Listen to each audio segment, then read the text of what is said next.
What's up, fellow movie buffs and film connoisseurs? It's your self-proclaimed cinema shogun here, and it's been a pretty slow news day, but there's just this one thing that just keeps playing around in my mind, and it's the story about those mysterious letters that Brian's neighbors got. Now, I try not to make multiple videos about the same topic, but it's becoming increasingly harder to fit all of my thoughts into like a 5-minute video. You know, I don't do 6-hour live streams like most of the people covering this case. And I have a lot to say. I have a lot of theories I want to throw out there, a lot of opinions, and it's just hard to condense it down into like one 5-minute video.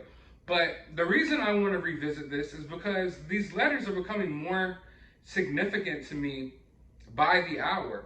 I have received pictures now of law enforcement.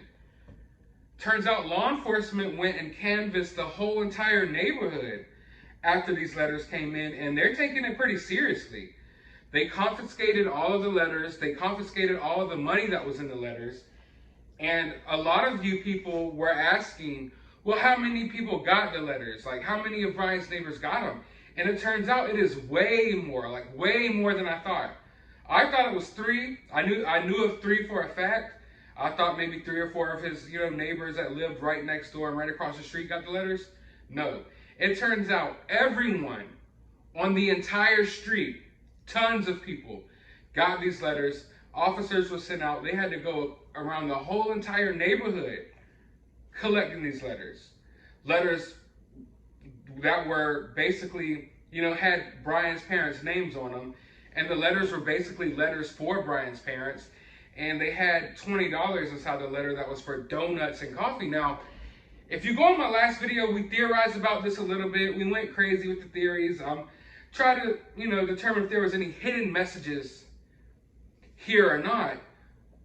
But something else came to my attention. Now, this isn't my theory. Someone hit me up with this. Her name's Renee. And she hit me up with some interesting information.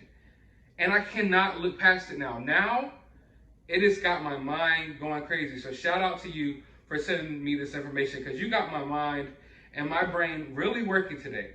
All right, so in the letter it said, hey, I don't have any social media or TV. I'm in Bigfoot country.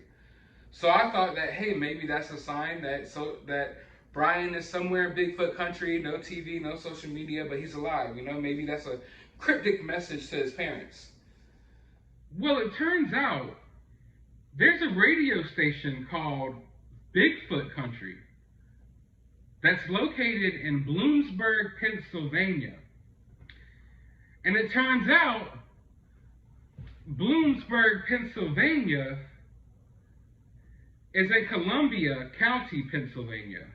And it turns out Columbia County, Pennsylvania is along the Appalachian Ridge and Valley. Could there be something there? Listen, I told y'all that I got a weird vibe from those letters to begin with.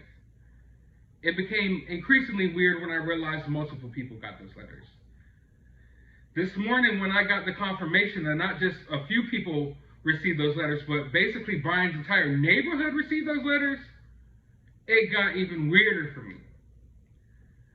The fact that there was this donuts and coffee that was mentioned in these letters, and there's been this mysterious person that's been sending donuts and coffee for Brian Laundrie to his parents' home over the past couple weeks, that was weird. And then I was sitting here, Bigfoot country, he's in Bigfoot country maybe. But to know that, oh, there's a radio station called Bigfoot Country. It's along the Appalachian Trail. It's a mountainous region, a good place for Brian to hide. Right? And I cannot stop thinking about it now. I told you guys before, once you see a lot of dots, you got to start connecting them to see if you can see the bigger picture. And I feel like there might be something here. There just may be, because this is weird, y'all. This is a deep dive. I'll acknowledge that. But it's weird. Why in this letter that you wrote to Brian's parents telling him to turn himself in, did you feel the need? Oh, I have no TV, no social media. I'm in Bigfoot country. So the way the person put it to me was like, all right, you have no TV, so let's cross TV out as a form of like entertainment. Let's cross out social media, so you're crossing out basically the computer. What's left? The radio. I have no TV, I have no social media, I'm in Bigfoot country. It's blowing my mind as we speak, because I know it's probably just a coincidence. Maybe it's just a coincidence here, but I don't know, y'all. That seems kind of weird, right? Bigfoot country is this radio station that's literally along the Appalachian Trail. And this letter, if you read the letter, and I hope you guys read this letter, there was like no need for mentioning that you're in Bigfoot country, or you don't have TV, you don't have social media. There was no need for that. You're basically sending a letter to tell Brian's parents to turn their son in. But why would you just send it to the whole entire neighborhood but not send it to the Laundries? You know? It's almost like someone's trying to get a point across. Someone's trying to get a message across here. And like I already said in a past video, I thought that the coffee and donuts, I felt like that tied in together. Maybe it's the same person doing this. And then just not to mention the fact that, the obvious fact that if you don't have social media and you don't have a TV and you're in Bigfoot country, why would you even really know about this case, let alone know the details to mail all of the neighbors, let alone call yourself the Laundrie princess? I don't know. Either it's a cryptic message in this, or it's some weirdo that wants to tie themselves to the case. I believe it could be either or.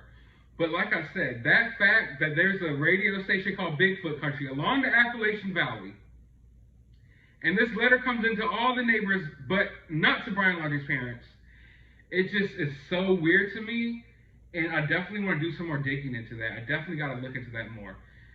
Man, it's got my mind blown. On this slow news day, my mind is definitely focused on this. And the fact that the police took it serious. They canvassed the whole neighborhood, sent multiple officers out, and they collected each and every one of those letters and all of the money. And they're going to test it for fingerprints and whatnot. So it's not like they just took it as a joke either. But we'll see what comes out of it. I want to know your thoughts and your theories about this down in the comments below. While you're down there, hit that thumbs up button, hit that subscribe button. Go into the description of this video if you would like to support this channel in any way. I do have a link to my CashApp. You can support the channel that way. Or you can support it by going and subscribing to my other channel, follow me on Twitter, and all that good stuff. But for now, me and Laundrie are about to sign out. He had the day off yesterday, and I hope he enjoyed it. But I'm about to put him hard to work today. Ain't that right, buddy? But as always, find some time out of your day to go watch a movie.